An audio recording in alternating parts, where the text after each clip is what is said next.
Pentru rugăciunile sfinților părinților noștri, Doamne Iisuse Hristoase, Fiul lui Dumnezeu, miluiește-ne pe noi. Slavă Ție, Dumnezeul nostru, slavă Ție, Împărate Ceresc, Mângâietorule, Duhul adevărului, care pretutindenea ești și pe toate le împlinești, vistierul bunătăților și dătătorule de viață, vino și te sălășluiește întru noi și ne curățește pe noi de toată întinăciunea și mântuiește, bunule, sufletele noastre. Sfinte Dumnezeule, Sfinte tare, Sfinte fără de moarte, miluiește-ne pe noi. Sfinte Dumnezeule, Sfinte tare, Sfinte fără de moarte, miluiește-ne pe noi. Sfinte Dumnezeule, Sfinte tare, Sfinte fără de moarte, miluiește-ne pe noi. Slavă Tatălui și Fiului și Sfântului Duh, și acum și pururea și în vecii vecilor. Amin. Preasfântă Treime, miluiește-ne pe noi. Doamne, curățește păcatele noastre. Stăpâne, iartă fără de legile noastre. Sfinte, cercetează și vindecă neputințele noastre pentru numele Tău. Doamne, miluiește, Doamne, miluiește, Doamne, miluiește. Slavă Tatălui și Fiului și Sfântului Duh, și acum și pururea și în vecii vecilor. Amin. Tatăl nostru care ești în ceruri, sfințească-se numele Tău, vie împărăția Ta, facă-se voia Ta, precum în cer, așa și pe pământ.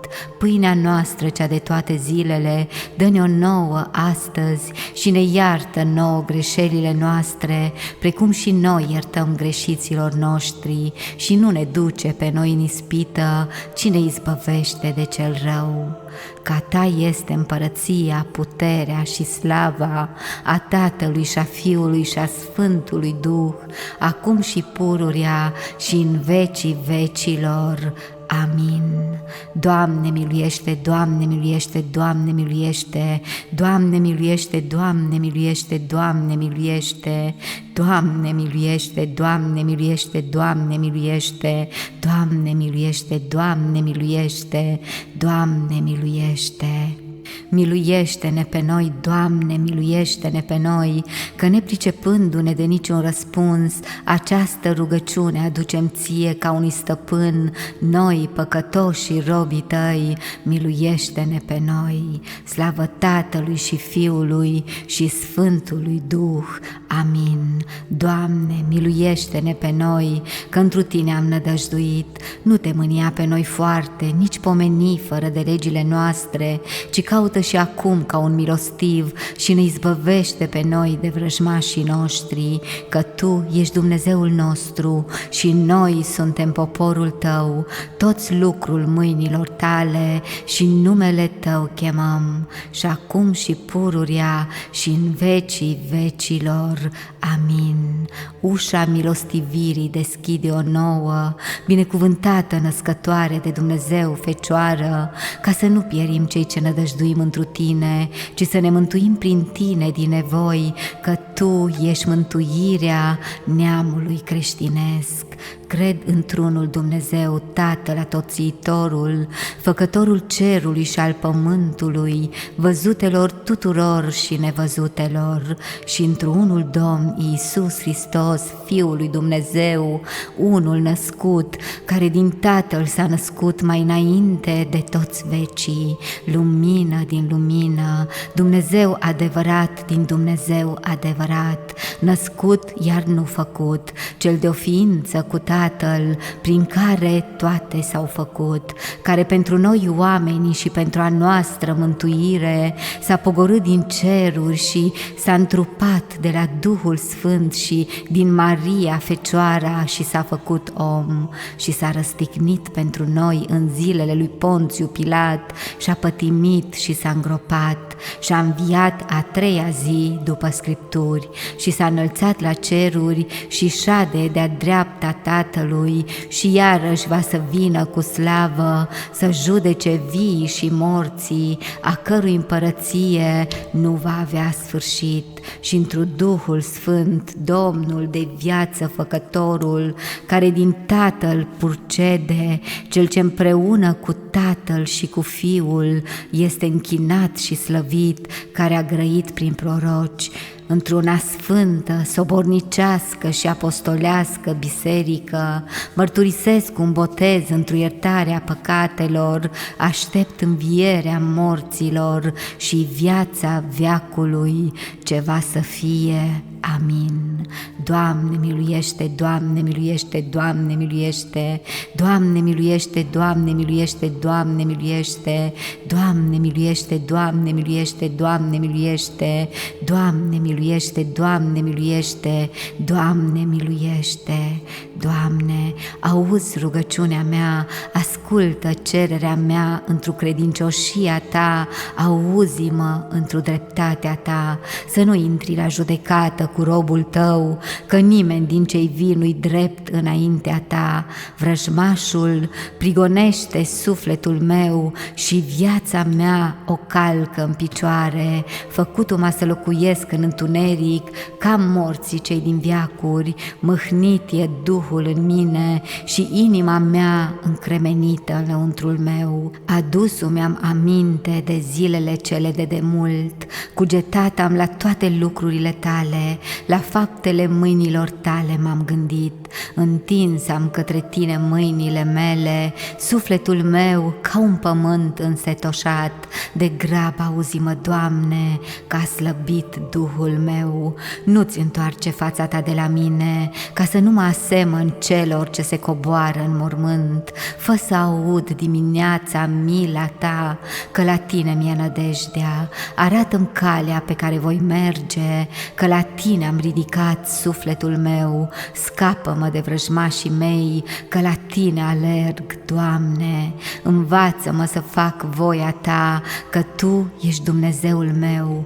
Duhul Tău cel bun să mă povățuiască la pământul dreptății. Pentru numele Tău, Doamne, dăruiește-mi viață. Într-o dreptatea Ta scoate din necaz sufletul meu.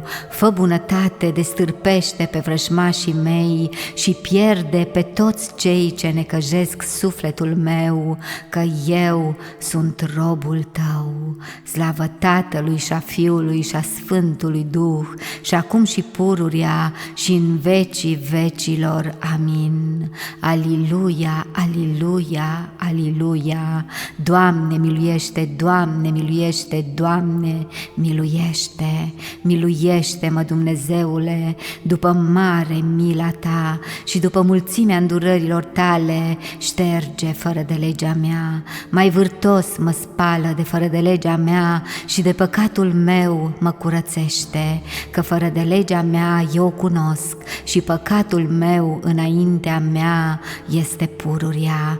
Ție unui am greșit și rău înaintea Ta am făcut, așa încât drept ești Tu întru cuvintele Tale și biruitor când vei judeca Tu, că iată, într-o fără de legi m-am zămislit și în păcate m-a născut Maica mea, că iată, adevărul a iubit, cele nearătate și cele ascunse ale înțelepciunii Tale mi-a arătat mie. Stropi-mă vei cu isop și mă voi curăți, spăla-mă vei și mai vârtos decât zăpada mă voi albi. Auzului meu vei da bucurie și veselie, bucura se vor oasele mele cele smerite. Întoarce fața Ta de la păcatele mele și toate fără de legile mele șterge-le. Inimă curată zidește întru mine, Dumnezeule, și Duh drept înnoiește întru cele din lăuntru ale mele. Nu mă lepăda de la fața Ta și Duhul Tău cel Sfânt nu lua de la mine. Dă-mi mie bucuria mântuirii Tale și cu Duh stăpânitor mă întărește. Învăța voi pe cei fără de lege căile Tale și cei necredincioși la Tine se vor întoarce.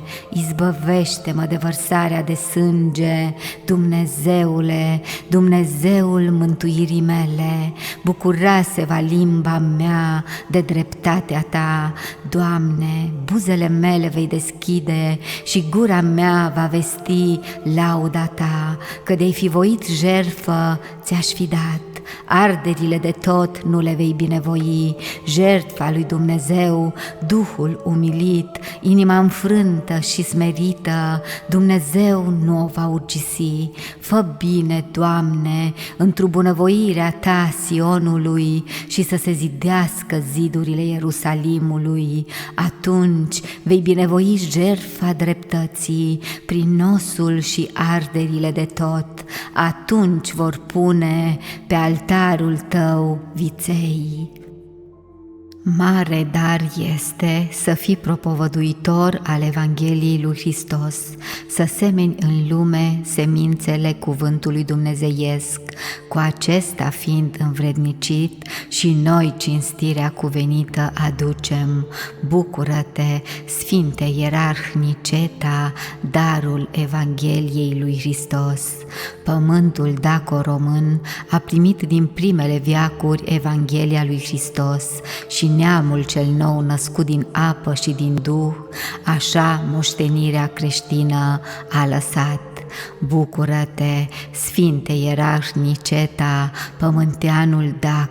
Bucură-te, Sfinte Ierarh Niceta, fiu de neam străbun! Bucură-te, moștenitorul întregii credincioșii! Bucură-te, moștenitorul întregii virtuți! Bucură-te, alesul lui Hristos! Bucură-te, alesul lucrărilor dumnezeiești! Bucură-te, Sfinte Ierarhie Niceta, darul Evangheliei lui Hristos! De la Dunărea bătrână până în munți, credința creștină s-a împământenit și întunericul cel vechi s-a risipit și tu, Sfinte Niceta, te-ai făcut o făclie a lumii celei noi în cântarea de Aliluia. Poporul dac de mult a primit credința creștină și tu ai adăugat încă o mărturie ce s-a făcut încă o temelie a bisericii străbune. Bucură-te că ai avut comoara Evangheliei lui Hristos, bucură-te că din tinerețe învățătura sfântă ai primit, bucură-te că din tinerețe la cele de sus ai jinduit, bucură-te că ai căutat cele de taină, bucură-te că ai găsit mărgăritarul cel mare, bucură-te că prin multe nevoințe l-ai și câștigat, bucură-te, Sfinte Ierarh Niceta, darul Evangheliei lui Hristos. Păgânescul întuneric idolesc cu greu se risipea și adesea cu multe necazuri și împotriviri ai fost primit chiar de cei apropiați, care apoi au cântat Aliluia.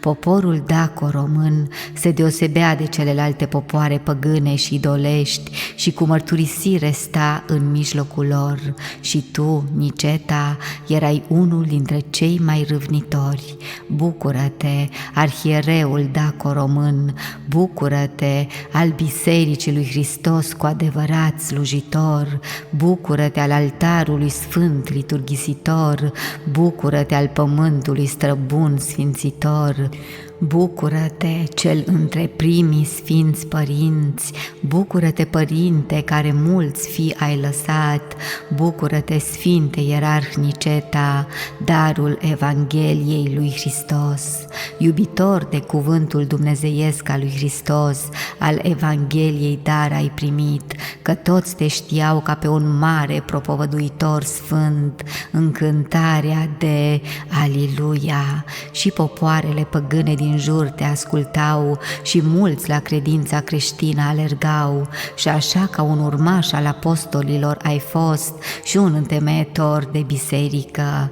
Bucură-te, cel între ierarhii sfinți ai bisericii, bucură-te al Evangheliei dar strălucitor, bucură-te cel iubitor de cuvântul dumnezeiesc, bucură-te cel ce l-ai semănat cu râvnire, bucură-te că roduri și peste veacuri au rămas, bucură-te, Sfinte Ierarh Niceta, darul Evangheliei lui Hristos.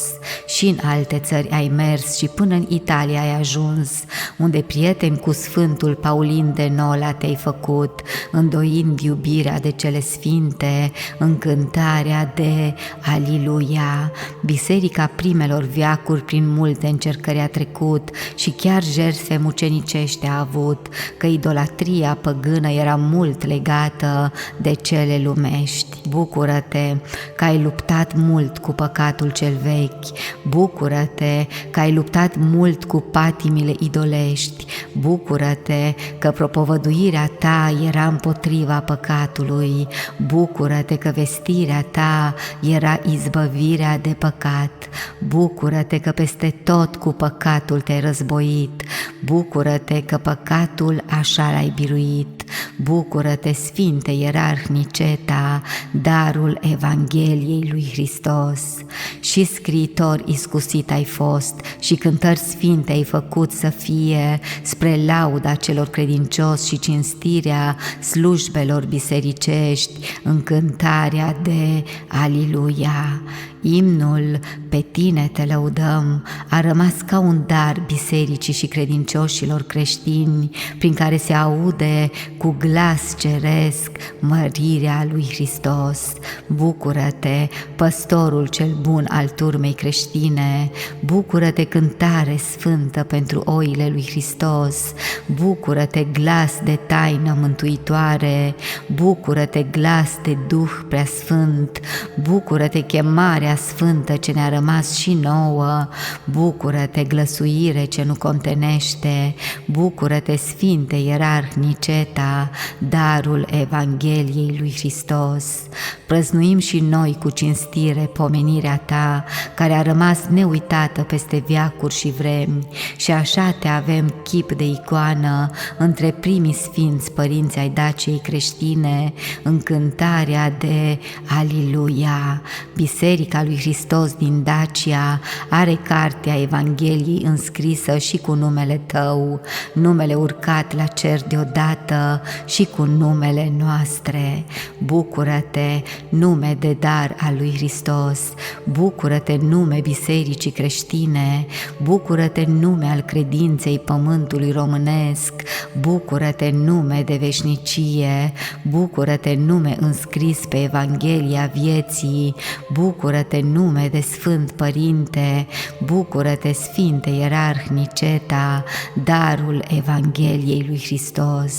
O Sfinte Ierarhie Niceta, vestitorul Evangheliei lui Hristos, care semănați sămânța sfântă în pământul cel bun al Daciei, cinstirea cuvenită ți-aducem și din locașurile de sus mijlocește pentru noi cei ce cântăm Aliluia.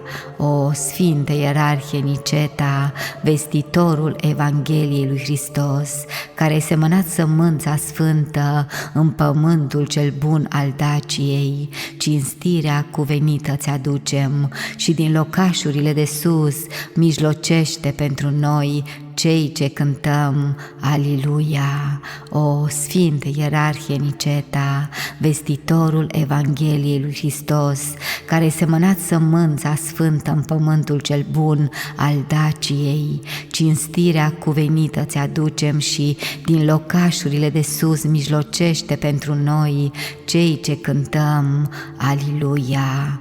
Pământul daco-român a primit din primele veacuri Evanghelia lui Hristos și neamul cel nou născut din apă și din Duh, așa moștenirea creștină a lăsat.